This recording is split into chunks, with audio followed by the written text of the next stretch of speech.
আমি বহুবাৰ আপোনালোকক দেখুৱাইছো কিদৰে অসমৰ জনতাক প্ৰতাৰণা কৰি আহিছে সিমেন্ট কোম্পানীসমূহে। অসমৰ মানুহে সপোনৰ ঘৰখন বনাবলৈ বহিৰাজ্যত 200 টকাৰ অধিক মূল্যৰ সিমেন্ট কিনিব লাগে। বহিৰাজ্যত 180 টকা আৰু অসমত 380 টকা। সিমেন্ট কোম্পানীসমূহে চৰকাৰক চান্দা দি মুখ বন্ধ কৰি আহিছে নেকি? এক প্ৰতিবেদন।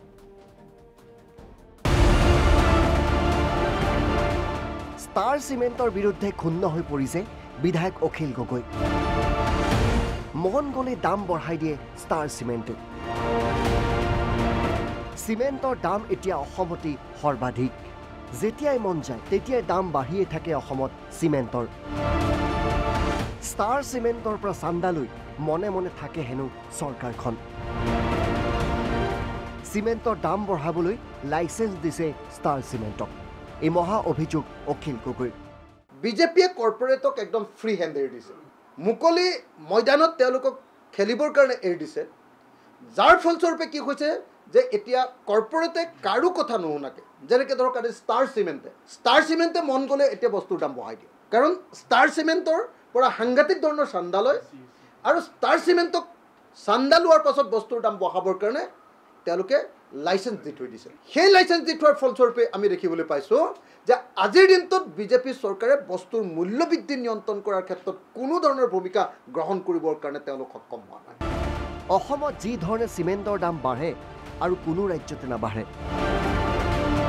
অসমতকৈ প্ৰতি বেগ চিমেণ্ট 200 টকা সস্তা চুবুৰীয়া পশ্চিমবংগত।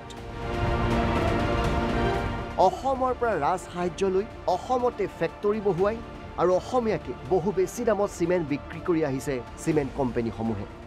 ষ্টাৰ চিমেণ্টে মন গ'লে এতিয়া বস্তুৰ দাম বঢ়াই দিয়ে। কাৰণ ষ্টাৰ চিমেণ্টৰ পৰা সাংঘাতিক ধৰণৰ চান্দা লয় আৰু ষ্টাৰ চিমেণ্টক চান্দা লোৱাৰ পাছত বস্তুৰ দাম বঢ়াবৰ কাৰণে তেওঁলোকে লাইসেন্স দি থৈ দিছে। আৰু এই ব্যাপক মূল্য বৃদ্ধিৰ বাবে মূলতঃ জগৰীয়া বিজেপি চৰকাৰখন।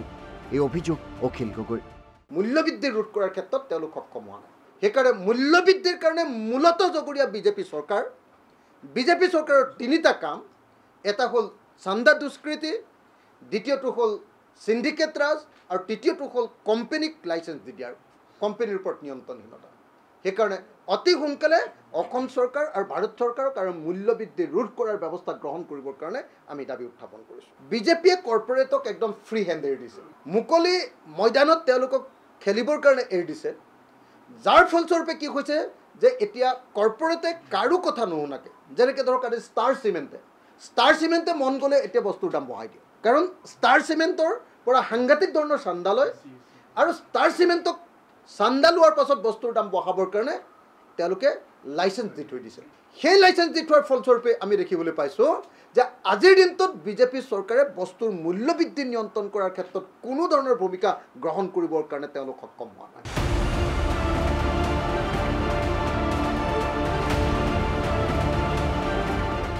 অসমতে আপোনাৰ বাঢ়ে কাৰণ কিয় নেশ্যনেল ব্ৰেণ্ডৰ চিমেণ্টখিনি যেতিয়া বাহিৰৰ পৰা আহে তো সেইখিনি চিমেণ্টৰ দামটো আপোনাৰ আমাৰ লোকেল ব্ৰেণ্ডৰ চিমেণ্টতকৈ কম হয়। অম্বুজা চিমেণ্ট হওক, আল্ট্ৰাটেক হওক, সেইবিলাকত আপোনাৰ ৰেটটো কম। কিন্তু আমাৰ ষ্টাৰ হওক, ডালমিয়া হওক, এইখিনিত অকণমান বেছি হয়। মানে চিমেণ্টৰ ডালমিয়া আৰু ষ্টাৰ প্ৰপচেম যেতিয়া আমাৰতো লোকেল ব্ৰেণ্ডৰ হয় তো সিহঁতৰ একেলগে মানে বাঢ়ে, মানে সেইখিনি বাঢ়ি আছে আপোনাৰ প্ৰত্যেক সপ্তাহতে বাঢ়ি আছে। 5 টকা 6 টকা এনেকৈ বাঢ়ি আছে। 3-4 বাৰ বাঢ়িলে বৰ্তমানলৈ। 7 টকাকৈ 2বাৰ বাঢ়িছে, 14 টকা বাঢ়িছে। ভিডিঅ' জাৰ্নেলিষ্ট সঞ্জীৱৰ সৈতে বিতপন বৰা, NB নিউজ, গুৱাহাটী।